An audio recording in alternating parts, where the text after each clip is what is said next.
Yo, this is crazy to me. Check this out. So I get a call from my friend and he asks me, do you remember the Berenstain Bears? the children's book series. Yeah, why? How do you spell Berenstain? Berenstain. Nah, man, go Google it. And there it was, Berenstain. Berenstain. But I clearly remember Berenstain. In fact, Berenstain just sounds weird. What's going on here? You're living in an alternate universe, Jabril. It's called the Mandela Effect. Berenstain in the 90s was spelled with an E, but now in 2015, it's spelled with an A. Now, I don't know if I believe all that, but nonetheless, this is very curious. Is it really Berenstain or Berenstein? Well, it's actually Berenstain, and it always has been Berenstain. You can check as many publications as you want, and you'll find that all of them are spelled Berenstain. Wait a second. Enlarge sample number 4? Enhance Berenstain. Enhance stain? By God, that's an E. We're living in an alternate universe. No! Wait, hold on. Unenhance all? What do all these publications have in common? All of these publications are canon, meaning that they're released from the official creators, except for sample number 4. In fact, you can find many misspellings of Berenstain, but all these publications are all non-canon. I can guarantee you that you will not be able to find misspelling of Berenstain on canon publications. In fact, I challenge you. Take as much time as you want. Whenever you think that you found something, send me an email, hello@selfstuff.com. I'll be wait.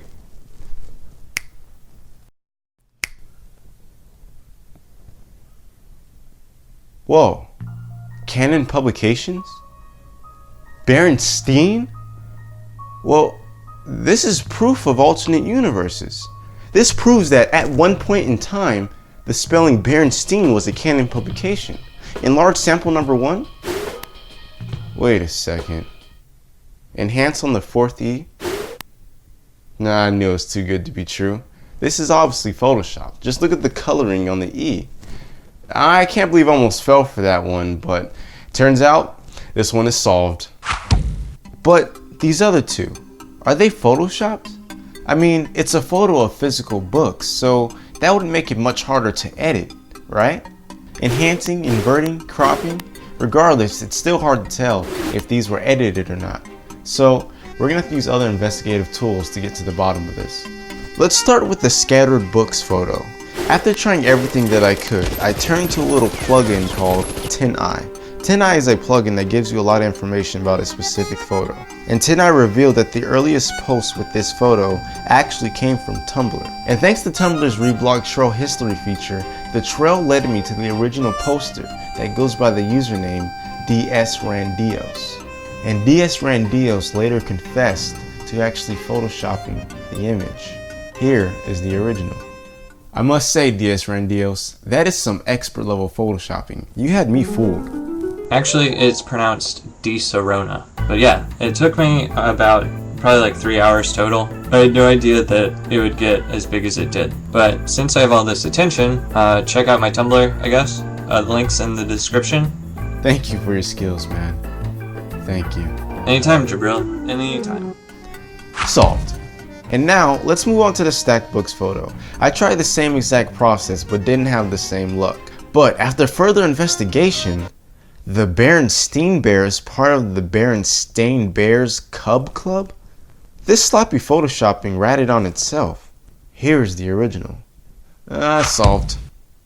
Nice, so it's Berenstain, and it always has been Berenstain. But it's weird because I clearly remember Berenstein, and so do many others. Are we all just misremembering the spelling of Berenstain? No, Jabril, you just don't get it. You're all from the E universe, now living in the A universe.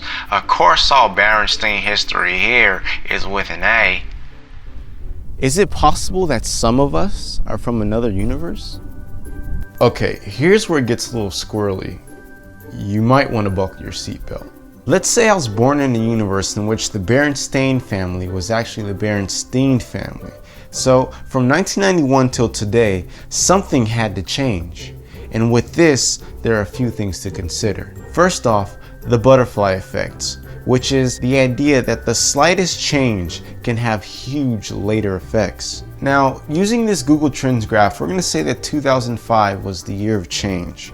Now, there's no signs here, it's just the lowest point of interest on the graph, and I just need it for visual purposes. So let's say that in 2005, some unexplainable force changes the Berenstein family into the Berenstain family. From 2005 to today, that would create two different timelines, the E timeline and the A timeline. But this creates many problems that can only be answered with assumptions. From 1991 to 2005 on either timeline, history remains identical. If Berenstein was canon for publications, then from 1991 to 2005, history would show that Berenstein was still canon from that time period. And everything after 2005 will become Berenstain for publications. But you see, the first ones to call attention to this would be the actual Berenstain family, when they would go to print and find that their entire legacy was spelled wrong. At which point we'd either call the family crazy or consider this evidence for the multiverse. But I digress. Back to the problems. Are we aware of this change happening? Are we not aware of this change happening? Does it create an alternate universe in which the timeline remains Berenstein? How does a force go about altering history? There's just way too many assumptions for this to be considered science. Moving on, instead of some unexplainable force altering history, what about the possibility of two alternate universes completely? What does science have to say about that? And what does science have to say about the potential of the two interacting? Now, the truth is, I'm no physicist. Me trying to explain the complex ideals of physics is like John McCain giving a seminar on how an iPhone works. So I got a real physicist to explain this for me, Dr. Calvin Johnson. So the multiverse, I should say, is a totally hypothetical concept at this point. There's the idea of the Big Bang, which you've probably heard of, and where did the Big Bang come from?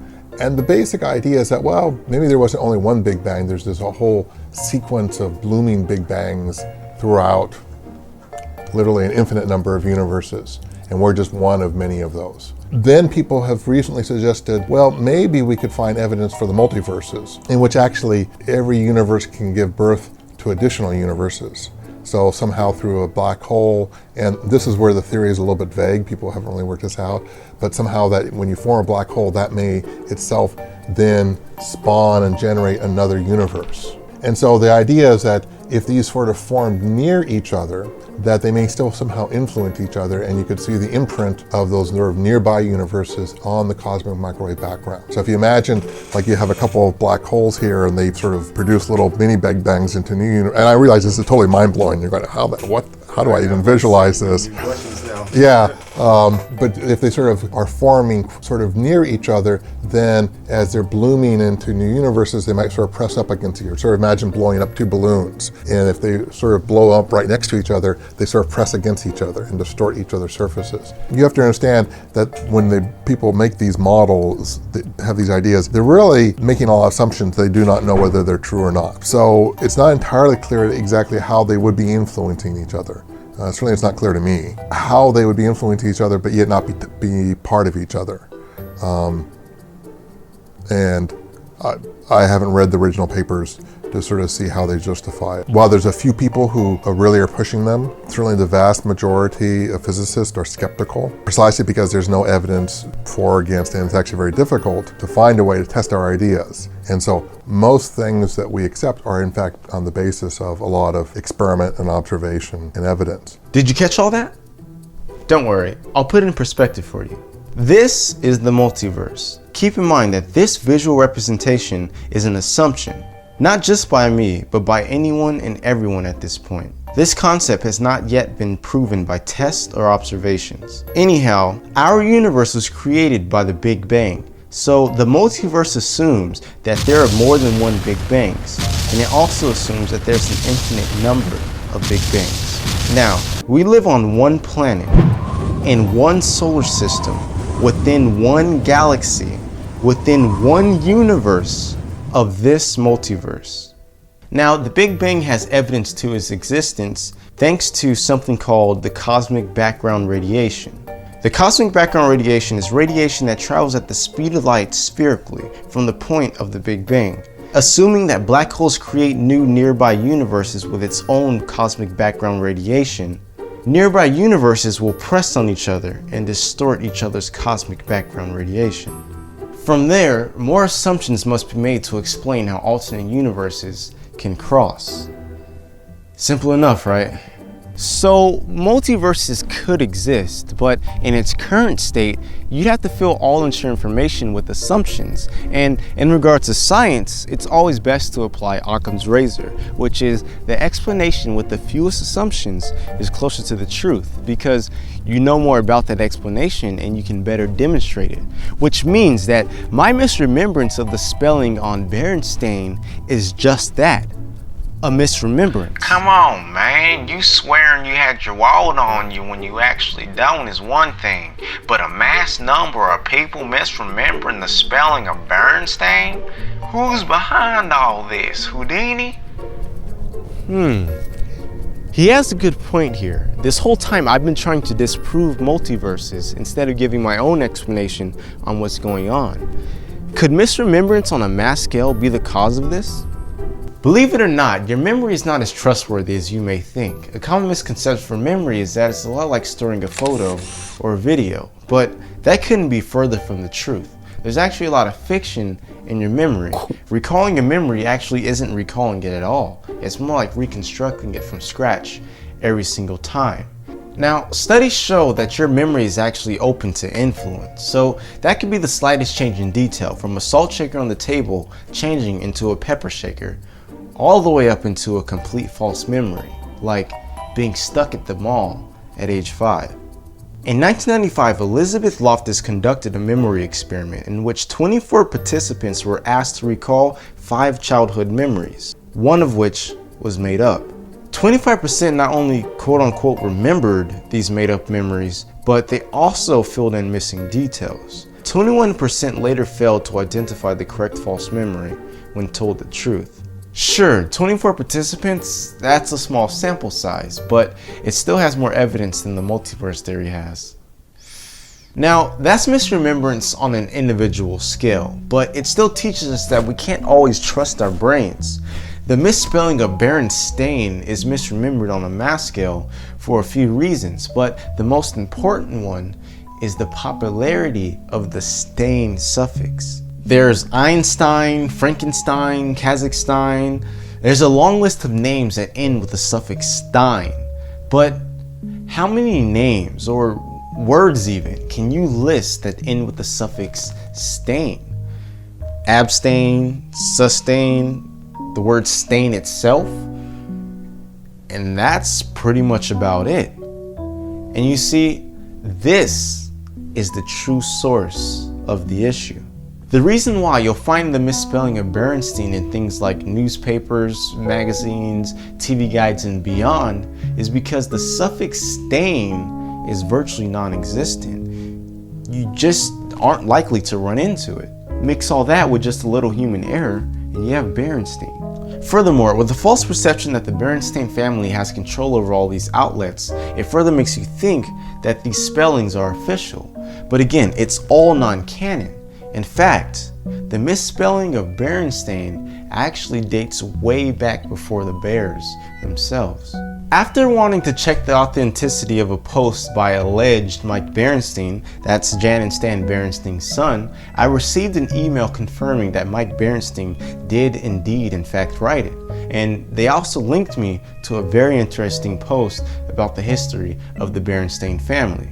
Here's where I learned that the spelling of Berenstain was created all thanks to a Jewish accent and an immigration officer who was documenting the last name that he verbally heard. Bernstein. You get the point. This post also shares an excerpt from Down a Sunny Dirty Road, that's Stan Bernstein's autobiography, in which Stan recounts his first day of 4th grade. During roll call, Stan's teacher told him that there is no such thing as Bernstein. There is only Bernstein. And so long as he was in her classroom, he would be known as Bernstein. Do you think that Stan, Jan, or Mike would misspell Berenstain after such a strong experience like that? An experience that shows up in an autobiography 70 years later? Honestly, I have no idea what more evidence you would need after that, but in case you do, let's do a quick test. You remember this iconic Star Wars scene, right? What famous line does Darth Vader say to Luke? I am your father, Luke. Easy to remember, right? Alright, let's take a listen. He told me you killed him. No. I am your father.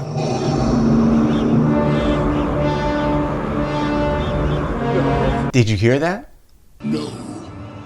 I am your father. No, I am your father. Now, if you knew that you were going to hear no, I am your father, chances are that you're either a super Star Wars fan or you're already aware of this misquotation. But if you disagreed with me, thinking that you'd hear Luke, I am your father, then you reconstructed your memory based on influences. And if you agreed with me, thinking that you'd hear I am your father, Luke, then you let me completely reconstruct your memory. And last but not least, if you had no idea what Darth Vader was going to say, you might want to look into getting some friends. But in all seriousness, if you're freaked out or amazed right now, simply just ask yourself, when was the last time that you seen Star Wars Episode 5? Have you ever even seen Star Wars Episode 5? When was the last time that you heard Luke, I am your father? It's all just mind games. Okay, my head hurts. But what's important here is that I now have the evidence that I need to believe that the universe that I was born in was never altered. You know what, Jabril, just face the facts. There ain't no evidence yet, but you're still from the A universe, now living in the A universe. Someday, Right. Now, I still can't disprove the multiverse. In fact, someday there might actually be evidence for its existence, but this isn't Seth's assumptions, this is Seth's science. The Berenstain Bears has always been the Berenstain Bears. Until there's evidence otherwise, this is what I'm going to believe.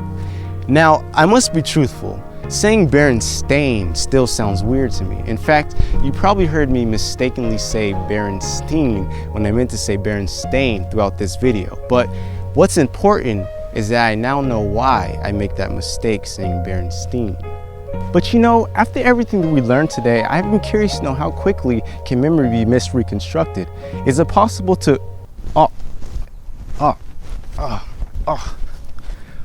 damn bugs. Sorry about that. Is it possible to misreconstruct someone's memory in the matter of seconds? I could have sworn I was just wearing a unicorn on my t-shirt.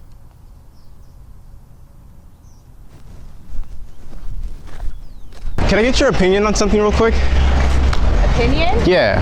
Okay. I'm trying to start a new clothing line, but I'm just trying to do like a survey what people think about t-shirts with unicorns on them. With unicorns, okay. Would you wear something like this? Be honest, you can be honest with me. I know my friend would. I wouldn't personally. Yeah, me neither. It's not my Interesting. cup of tea. So even if Maybe like something like sarcastic on a sweater or something, maybe. Like kind of like a funny slogan with the unicorn. So even if I were to put like a unicorn on a tank top, like you still wouldn't? It depends, like, I guess what kind of tank top. Is it like for beachwear, for just like working out? Then I guess I wouldn't really care. But if I had my cup of tea of like which tank top to wear to the gym, I don't think I would wear the one with the unicorn on it. That's just me though. Okay. That's interesting. I'm a Persian girl. Like, this is just you love. I'm trying to figure out what's the best way that I can tap into. What's up? Oh, what's up, man? How's Why are it you going? wearing that Super Sasquatch shirt, dude? You don't like my Trying to Sasquatch? squash it up again?